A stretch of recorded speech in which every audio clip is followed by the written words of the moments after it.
team, led by Housing Secretary Pryor, has been working tirelessly to develop a winter strategy that focuses on expansion, prevention, and collaboration.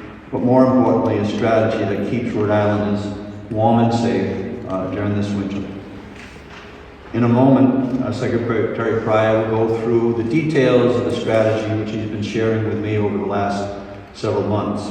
But I wanted to emphasize that we're taking an all-hands-on-deck approach to providing solutions, preventing and addressing homelessness in Rhode Island. You can see that the approach with some of the individuals here today. I want to thank our state agencies like EM Director Mark Pappas, as well as EOHS team who have worked on this effort with the Secretary Pryor and his office. I want to thank our state agencies like EMA and Director Pappas, for their continued work, not only in the past and last year, but also, really digging in and making sure that good things are going to happen. I also want to thank our faith leaders from across our denominations who have come together to support this effort. And it is an all-in effort. We're certainly going to do our best as a state, but it needs to be wider than that. The scope of the work needs to be wider than that. And we're asking others to do their best. And so I want to thank our clergy that is here and those who represent our faith leaders who are really stepping up in a real strong way. I also want to thank our General Assembly, with the Speaker and the Senate President, in supporting our budget that has allowed us to have resources to address this issue as well. And also, of course, our municipal leaders who have answered our call to help identify locations for potential shelter sites. And finally, I want to thank the providers, those providers who are out there doing the work. And we'll work with anyone who's willing to do the work. And going into this winter feels different than winters past. I think that having a housing office was something that has been very helpful to us in establishing that office with leadership that is working on not only this issue, but a broader-based issue of housing in the state of Rhode Island, which we continue to work on at the same time. Yes, sir. We sure do. Yes. So this winter we're going to be trying new ideas like municipal pop-up hubs for the coldest days of the year and piloting pallet shelters. So there's no perfect solution to this, otherwise this would be done. If it was easy, it would be done in a way that addresses every issue. Again, we're going to do our best, and we're asking others to do their best. Now, this is important. This is a work in progress. Today's announcement isn't the end of our work for the winter. Stefan will tell you that as of today, we'll have 30% more beds available for shelter this January compared to last January, but we're not stopping there. And Stefan and his team has been hard at work even up to this moment before we get into we are here today at this press conference to continue to add options to the mix. In coming weeks, there will be more details and announcements, and we continue to expand our capacity to meet the needs of Rhode Islanders. So I'll close by, again, a broad thank you for the hard work that's going on. Again, we'll ask everyone to do their best to do the work and making sure that we are doing everything we can to address this very important issue. And I'll ask Stefan to fill in the blanks. Thank you very, very much, Governor. I really appreciate the opportunity. Thank you all for being here. I'm Stefan Pryor. I serve as the Governor's Secretary of Housing. We are here to talk about the winter strategy that has been in formulation for months and that we are setting forth today.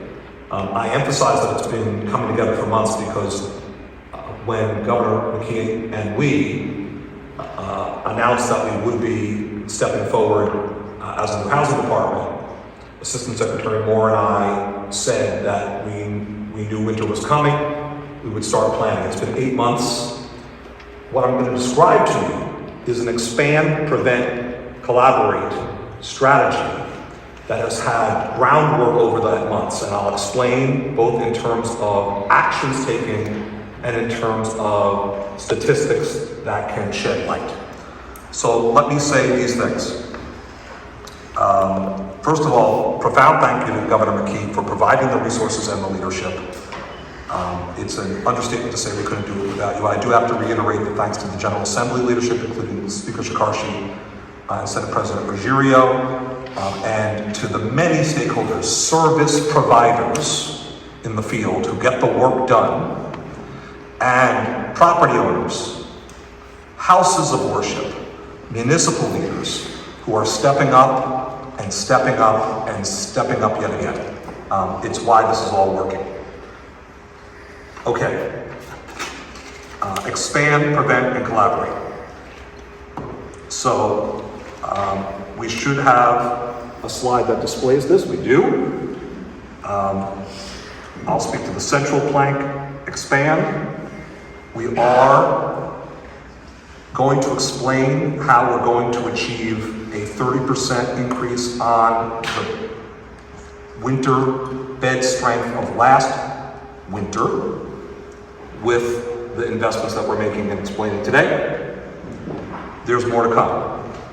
Prevention. It's so essential that we aim to help our fellow Rhode Islanders who are at risk of homelessness or experiencing homelessness to avoid shelter if they don't wish it, or to stay in their homes if we can allow it and we can enable it. Collaborate. It's the partnerships that we've described, and we're going to get into depth on those. Okay. Let's get right into the shelter points. We know this is important, but we wanted to envelop these points in the broader strategy so that you would understand that it isn't simply about shelter, but of course, expanding shelter opportunities is very, very important. All right, so I hope that you all can hear me. I will restate things over on microphone, but I'm going to step up here for a moment. I don't know if that's going to work.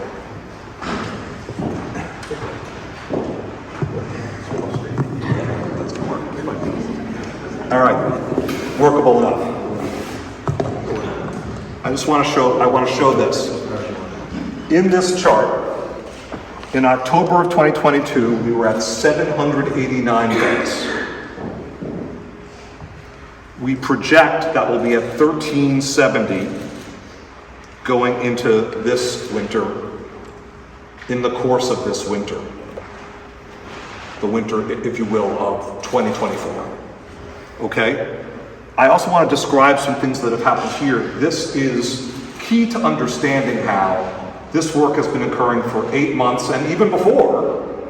This groundwork is so essential to the bed strength that we're describing today. Here's what I mean.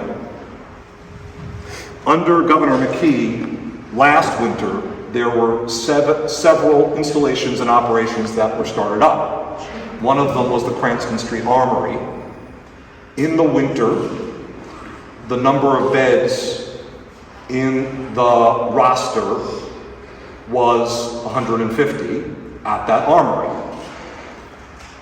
There was an increase in beds. We're accounting for both shelter beds and warming center beds, if you will, inclusive of that armory operation. There was an increase in beds across these categories, shelter and center. When the armory was deoperationalized, it was ramped down, we expressed, many of the reporters in the room were witness to this, many of the service providers and partners, you made this happen, that we would ramp up other beds. We did, in different locations. Woonsocket and Warwick and Providence, many of you know the list. Those were stood up. We therefore maintained strength in our roster of beds so that as the winter arrives and we add to this portfolio, we are truly increasing the number of beds available to Rhode Islanders experiencing homelessness. That was so important. This effort has been underway for months. I want to just illustrate that for you. This point, by the way, we believe to be a reasonably conservative estimate. There is more to come. I'm going to get into that. Okay, back to the table. I know everyone is looking for an extraordinarily geeky presentation, so I will return to the table and continue the explanation. Okay. Just very quickly here, as to the move from 789 up, I want to say this. We did not see significant declines over the summer, as we often do. We extended warming centers in almost all cases, the Cranston Street Armory being an exception. Here we are in October with the current shelter and warming center bed count at 1,156.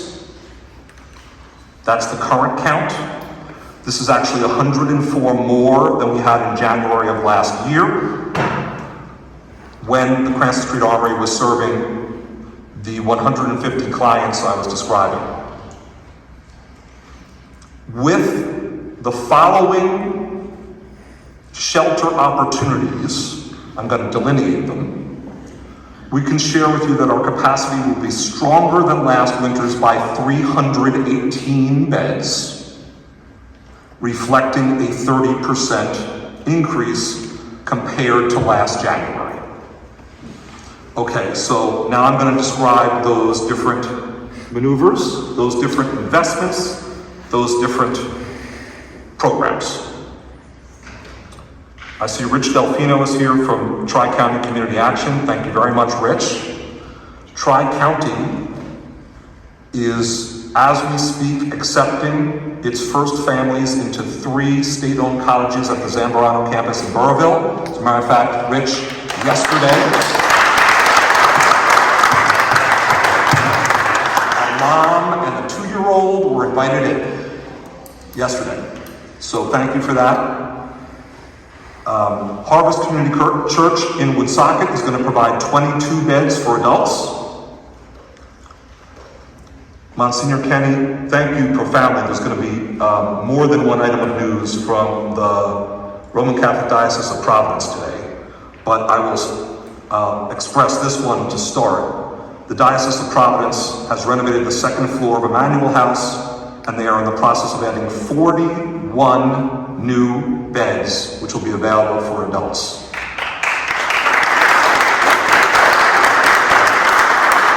Jim Jans is here. Thank you for that terrific work.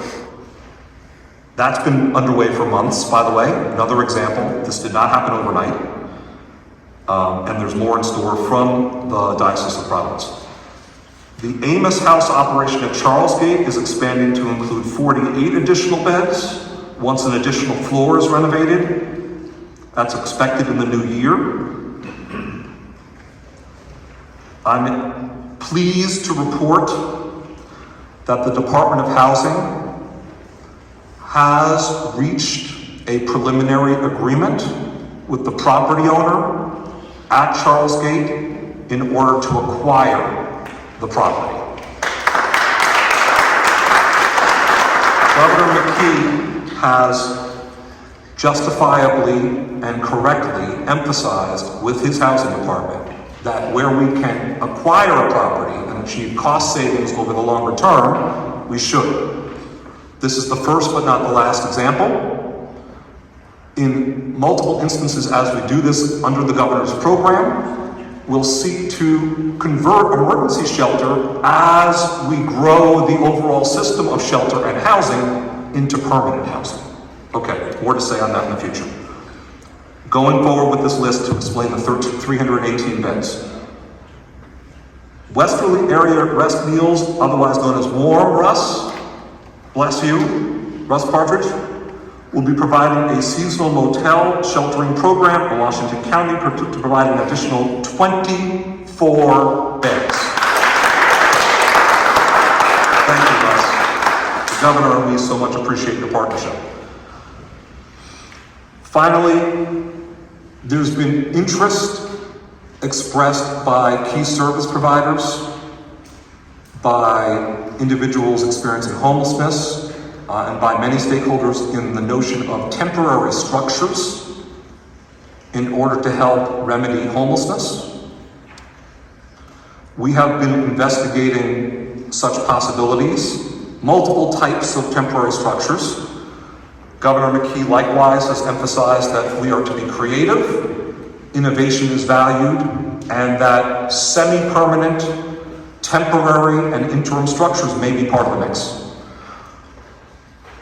We are pleased to say to you today that we are working both with the city of Pawtucket and the city of Providence on the possibility of an installation involving pallet shelters in one of those two locations for 30 to 45 pallets, each of them having the capacity to house an individual experiencing homelessness.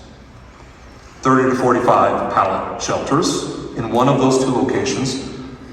Dialogue with the property owners continues, and we will have more to say on that in the coming weeks. House of Hope is a key potential partner and has been a spearhead of this effort. We are very grateful to House of Hope. So add it all up and we have 210 new beds on top of 108 expansion beds that have occurred throughout this year, and that brings us to 318 beds over last winter, a 30% increase in our shelter and warming center system. Okay. Now, we're not done yet. We know that it can be challenging to predict with precision how many Rhode Islanders will be experiencing homelessness in the course of the winter. This is true in every state, in every jurisdiction. We know that we need to continue to enter potential properties into the pipeline, so that's what we're doing. I'm going to step up here again for a moment.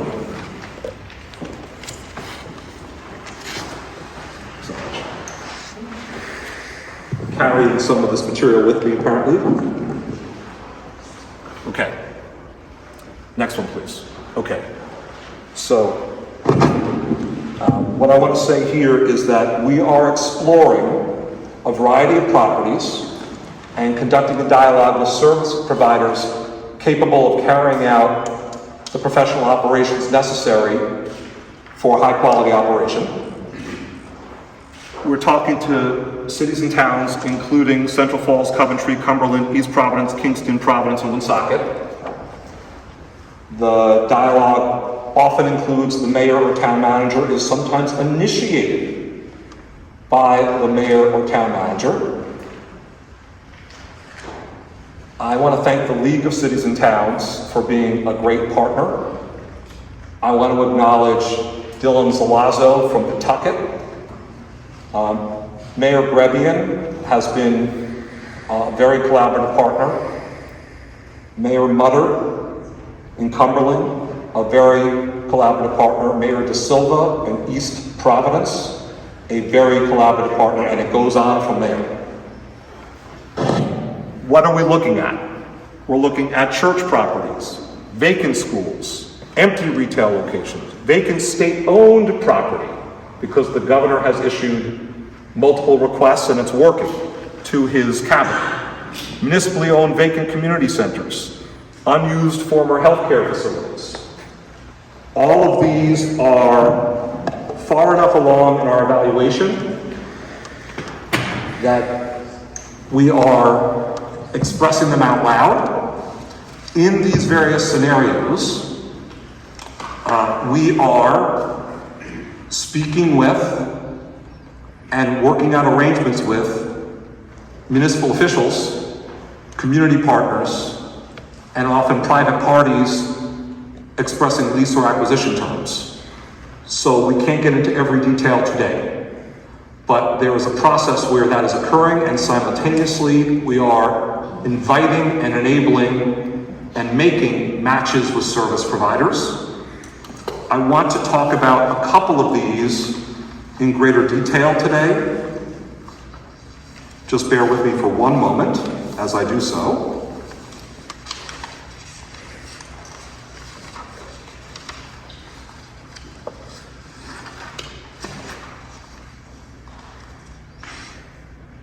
Narragansett Park Plaza in East Providence is a partially vacant retail complex in a segment of the vacated space at Narragansett Park Plaza, which is a privately owned retail complex in East Providence near the Pawtucket border.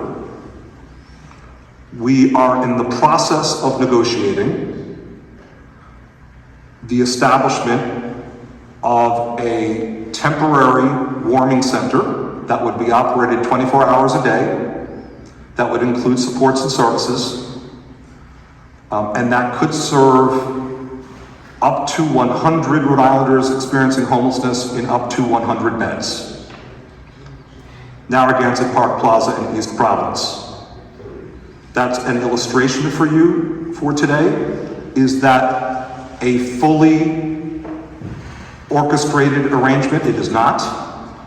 We continue dialogue with Mayor De Silva, with council members in East Providence, with the property owner, and with other community stakeholders. More to be said about that going forward. In addition, we're very pleased that Monsignor Kenny will be able to offer us an update on the extraordinary efforts under the Monsignor of the Roman Catholic Diocese of Providence. So those are some illustrations for today. Would you please do the next? Thank you.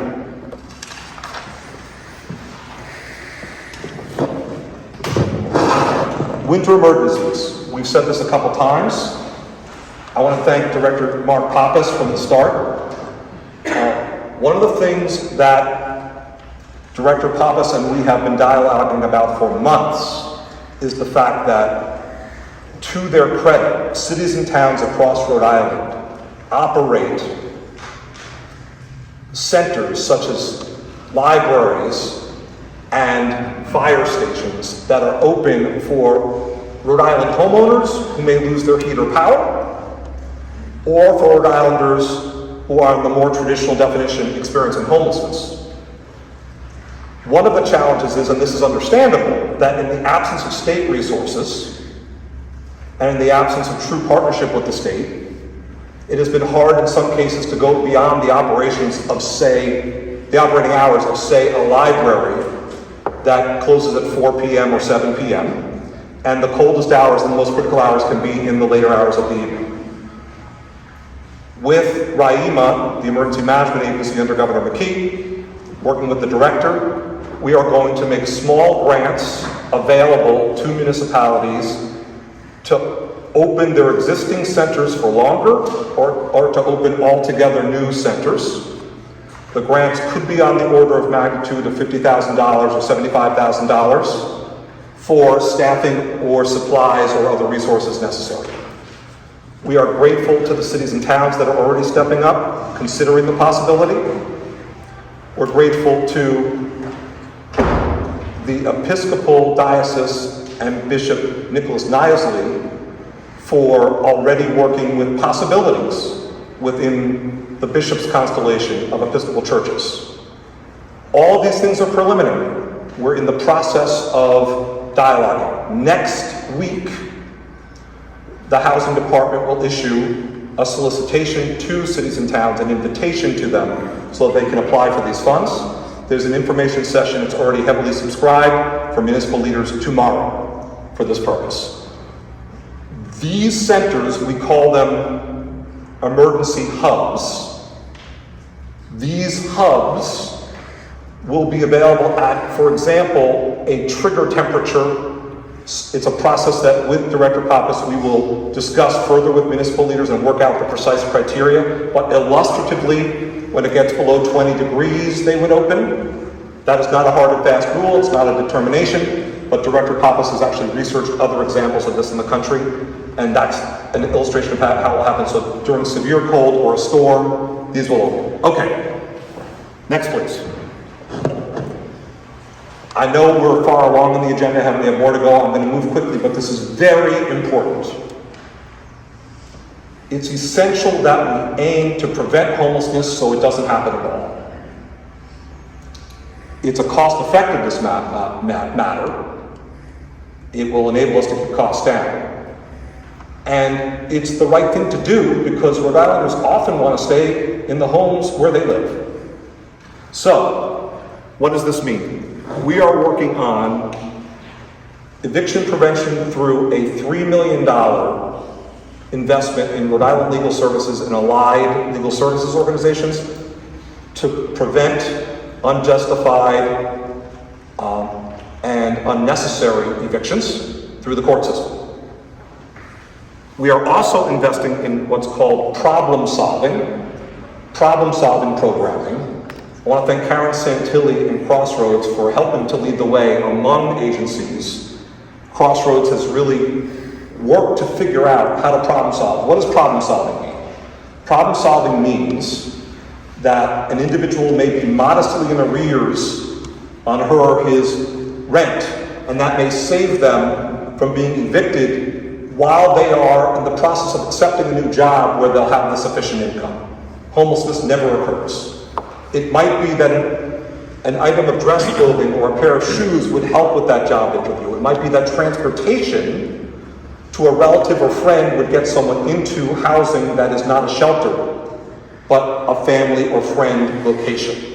You get the idea. We're investing from the housing department $750,000 for the purpose of the problem solving where there's flexible money necessary to do the things that I've described, and we have $1 million additional in our budget to be deployed for counseling services and other supports to make this all work.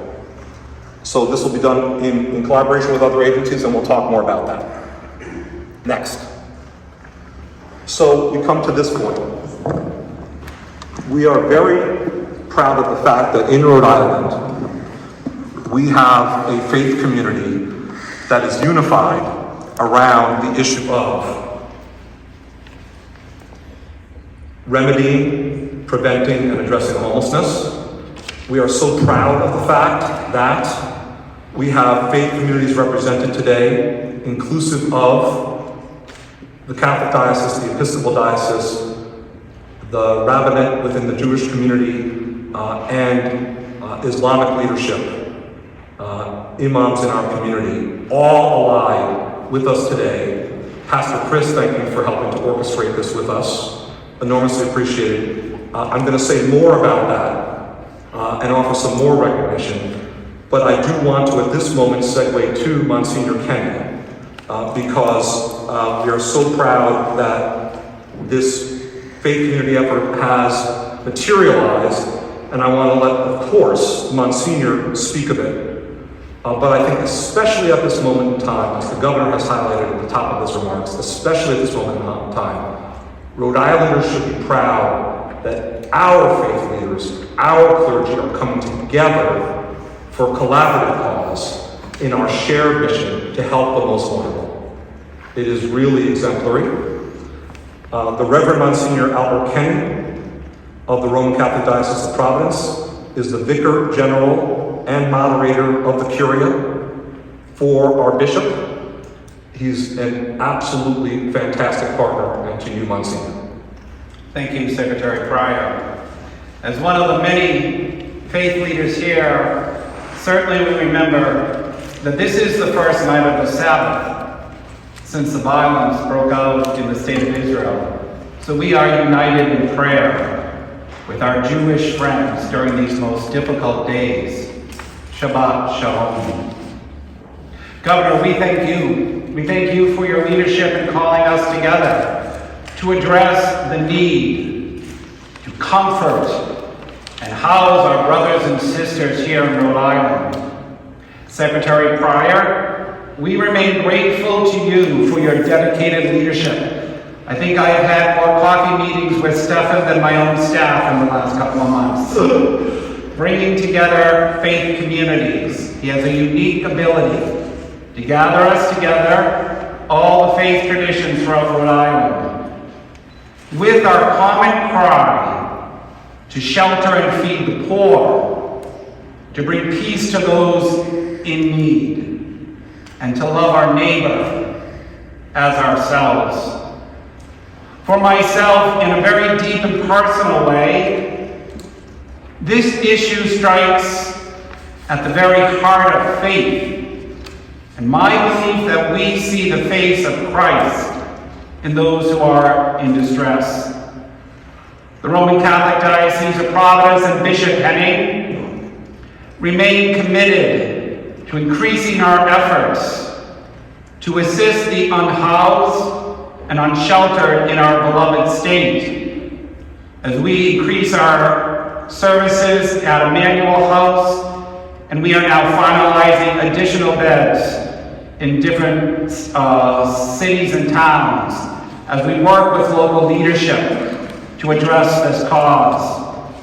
We certainly remain blessed by the presence of so many faith leaders here. Many of us recently gathered to discuss and discern the most appropriate ways that communities might address the needs of people living without stable or permanent shelter. Today, as faith leaders, we stand as one, dedicated to the common call that runs through all our faith traditions, to give aid to those who are most in need, to provide for those who are seeking shelter, and to work towards the goal of giving to those who are seeking what we all truly wish, a home. May God bless our efforts. Amen. Senior, thank you very, very much. So beautifully expressed. I want to introduce other clergy who are present. And then, Monsignor, may we speak of one additional diocese investment? Okay, first of all, I want to recognize Bishop Nicholas Nisley of the Episcopal Diocese, Imam Abdul Latif Sakur of the Islamic Center of Rhode Island, Imam Mufti Ikram Haq of Masjid Al-Islam, and Rabbi Sarah Mack of Temple Beth El. This has been a true collaboration. And together, under the leadership of these clergy and Pastor Chris, we have heard your call, and we will be working with houses of worship across denominations and across Rhode Island to see whether individual houses of worship or even collectively across such churches, synagogues, and mosques, we can do yet more. So thank you, thank you, thank you. Monsignor Kenny, may I have your permission to speak of the Holy Family Vestry in Woonsocket? Absolutely.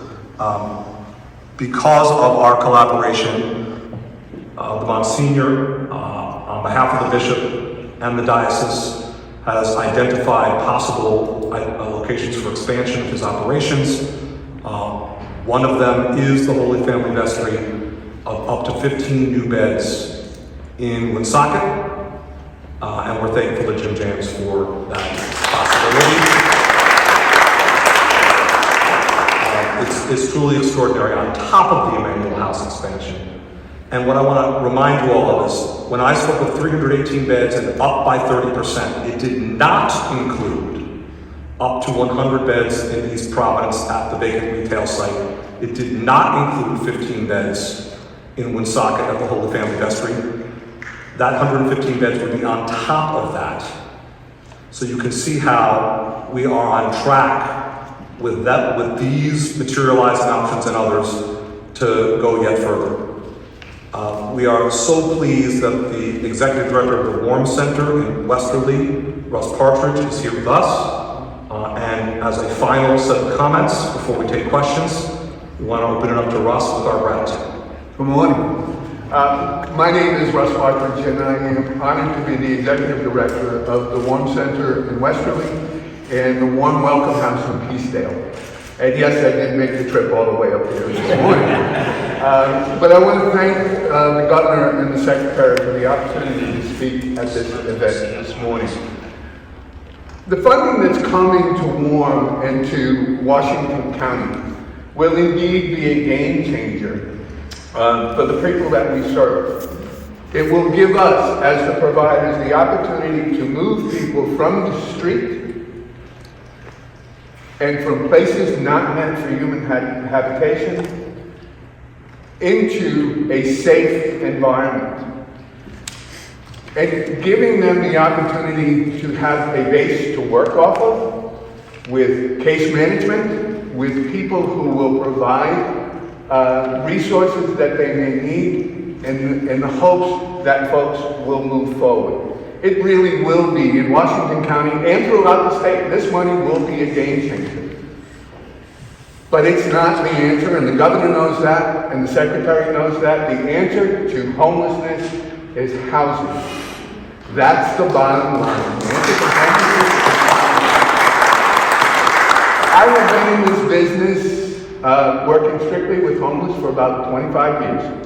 I began in this business when we had a 10-year plan to end homelessness. And we haven't come all that far, but I am incredibly encouraged over the last 18 to 24 months. I have heard the words affordable housing come out of the governor's office more often than I have heard it in the 25 years that I have been doing homeless work. And for that, Secretary and Governor, from the people that we serve, I thank you. It has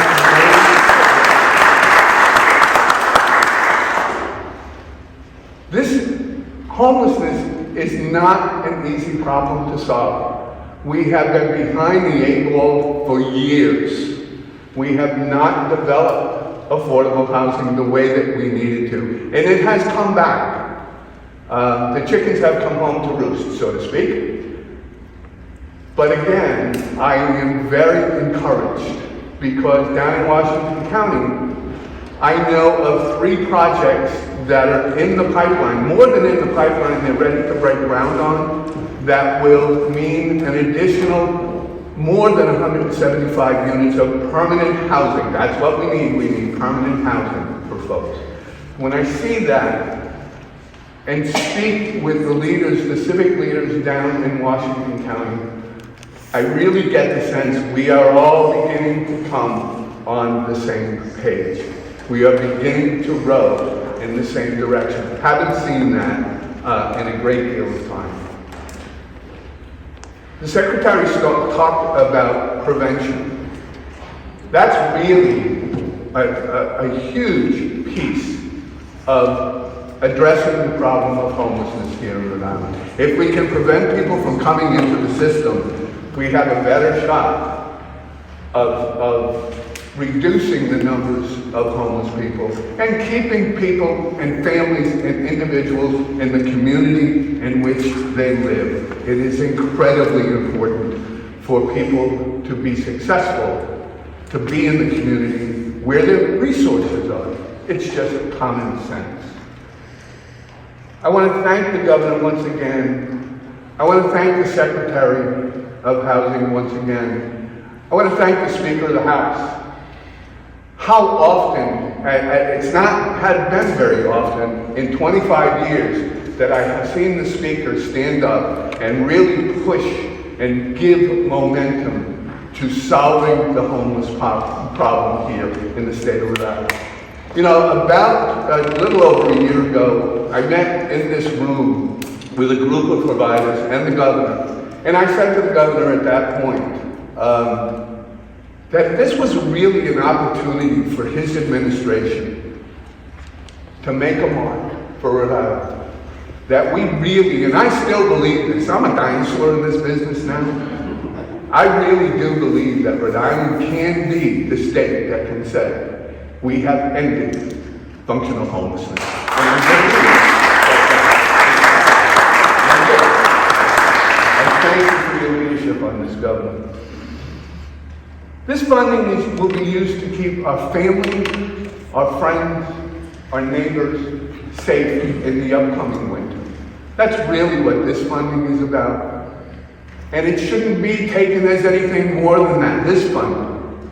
But we know through conversations that have been had with municipalities and with the secretary and with the governor, this is just, I really believe it's just the beginning. I think we are on a path where we are rowing in the same direction, where we are collaborating with each other as providers. We are collaborating with each other in the municipalities. I go into meetings with municipalities 5 years ago, 6 years ago, they wouldn't want to have this conversation about affordable housing. They are inviting the conversation now. That's a really important shift that people should know. That we are beginning to make a difference. As difficult as things are for those experiencing homelessness, again, I am encouraged that I do think that we are at the beginning and that there is a light at the end of the tunnel that is not the oncoming train. I think we are looking at things to resolve this issue. Again, I want to thank the governor, I want to thank the secretary, I want to thank Hannah, I want to thank my fellow providers.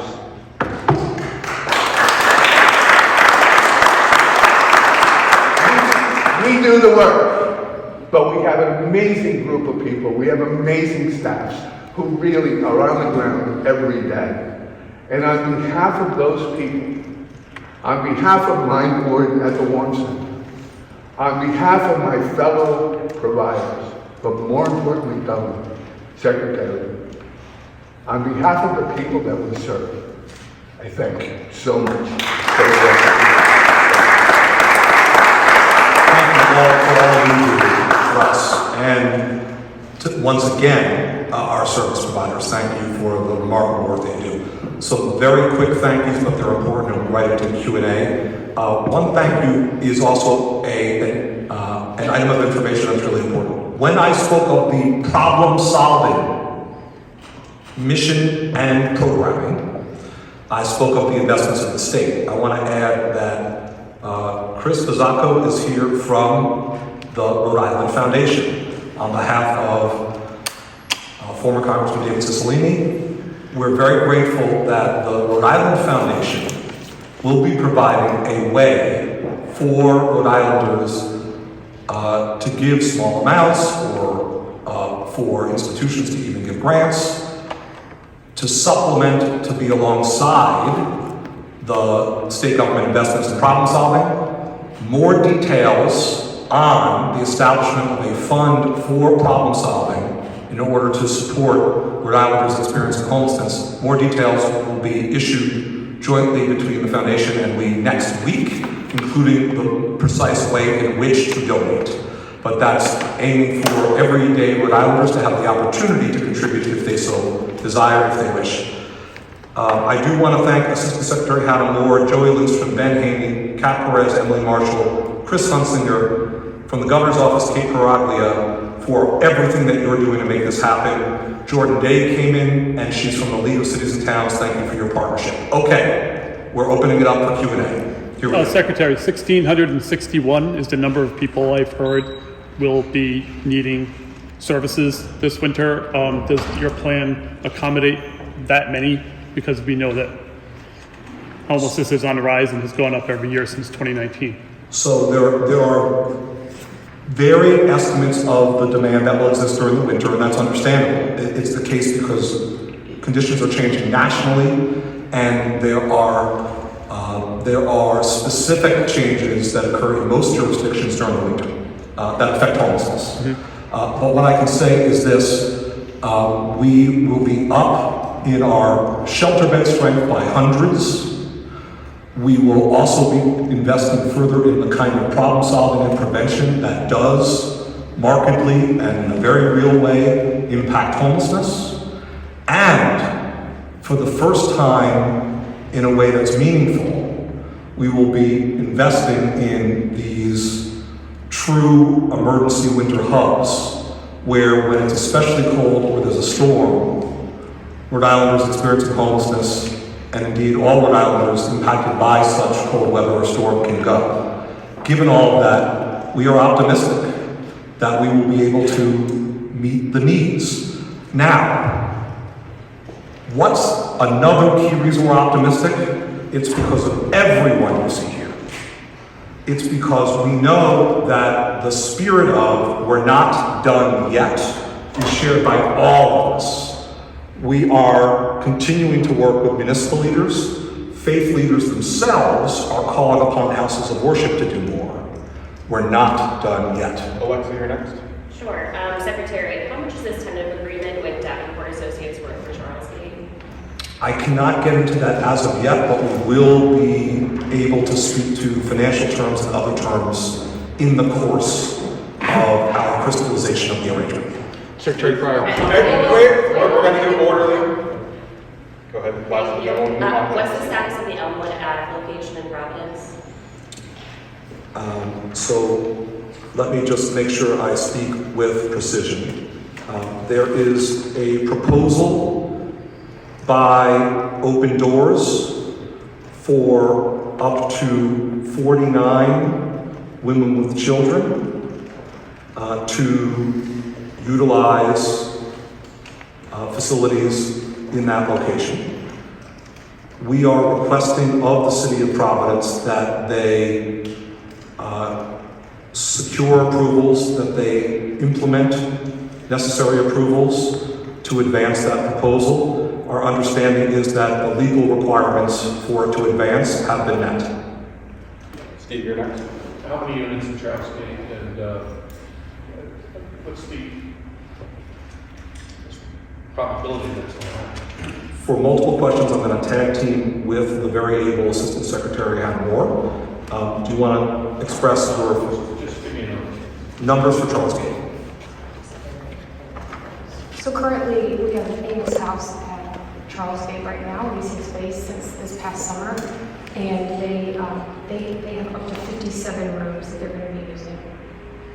Up to 57. And where do those talks stand?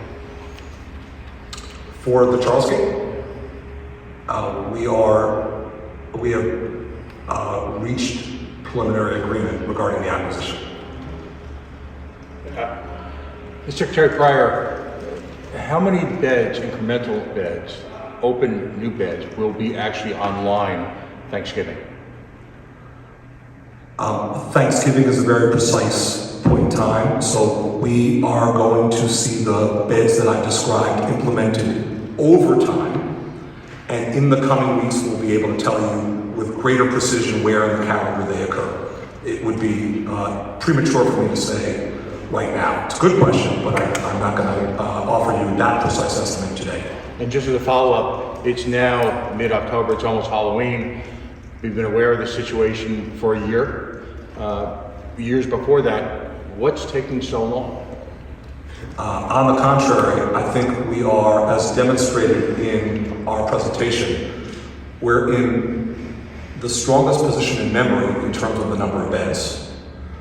We have maintained bed strength through the spring, which, it should be noted, in the Northeast, in Four Seasons jurisdictions, is not common to maintain your traditional shelter and warming center beds all the way through and then to grow them. So in fact, this has been a multi-month effort. It's very planful. There is a thoughtful and effective strategy underway, and we are very pleased with the progress. We're going to do one last question, because I know many of you are coming back for new days of program. So, how big of an issue is zoning when it comes to converting churches, when it comes to converting buildings, when it comes to converting anything into shelter beds? It varies. Local jurisdictions possess different rules as to zoning and planning and other development and building related permitting. We are working with our attorneys in tandem with municipal leaders to identify the route to approvals. Sometimes the zoning barriers or the zoning routes can be challenging or can be very difficult to work through. Sometimes there are use permits, that can be accomplished, that can be secured quickly. So it varies. I will say this though, more generally, the question of identifying new locations for and securing approvals for shelters in service of our unsheltered fellow Rhode Islanders, it's hard work. Understandably, it's a complex subject at the local level. There can be concerns expressed at the local level. There can be bureaucratic pathways that are not straightforward. Navigating them is part of the process. We're especially pleased that we've been able to make this much progress, given all of that. I didn't see Cal. This is officially the last one, then we have to go to Cal. Secretary and for the governor, it seems like some of this stuff is both kind of short-term, temporary, and also long-term. So I'm curious about like the expiration date for some of this stuff, like the emergency winter hubs, like when would those cease to exist? And is the goal to kind of get some of these projects that you presented to us kind of more not fine-tuned, but kind of, pen to paper, we're breaking ground, we're actually seeing progress so that there's not a gap, essentially, next winter? Yes. First of all, I want to point out, I'm glad you raised that. The emergency winter hub numbers are not contained in that 318 figure and not contributing to the 30% increase. It's supplementary to it. Now, having said that, you're absolutely right that those are winter specific. And that will centers only operate during the winter. There are other examples where the operations will cease after the winter. There are other examples. Do you have like a specific? It's possible that the East Providence site, for example, will operate for 6 months. It could go for longer, but it's possible that one may be truly temporary. So we will, the short answer is we will offer updates as these arrangements fully crystallize each and every time, as we did, for example, in Borough. Thank you all.